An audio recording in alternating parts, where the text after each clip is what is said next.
Razvoj seoskog i đačkog turizma šansa je razvoja bojničkog kraja.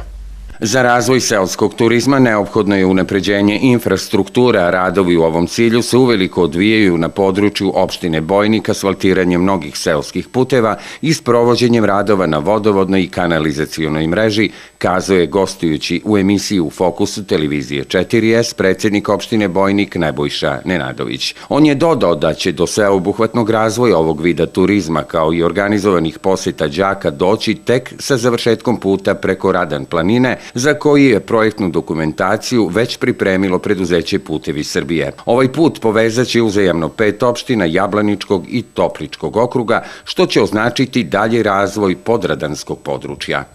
To je znači naša želja na jugu da to uradimo, da jednu celinu napravimo, da ja kao čovjek iz prosvete i direktor više puta sam vodio đake na tim ekskurzijama i na hoću da kažem na Fruškoj gori u Vojvodini, zatim do Subotice. Pa da, govorimo o severu, više sam se bio fokusirao za sever, a kod nas ekskurzije kada su dolazile gde? Do Leskovca, do Vranja, Jumko, Simpo, ne znam ni ja, one pogone.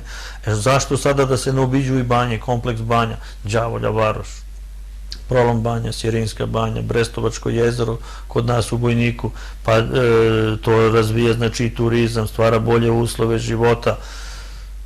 Verujte da mnogo toga treba u Bojniku da se radi i da se gradi, ali stvarno se trudimo da maksimalno sve što možemo svoje znanje i umenje iskoristimo za dobrobit svih građana. Nenadović je dodao da radove na ovom putu spremno dočekuje i projektni tim opštine koji radi rešenja za mnoge programe daljeg razvoja.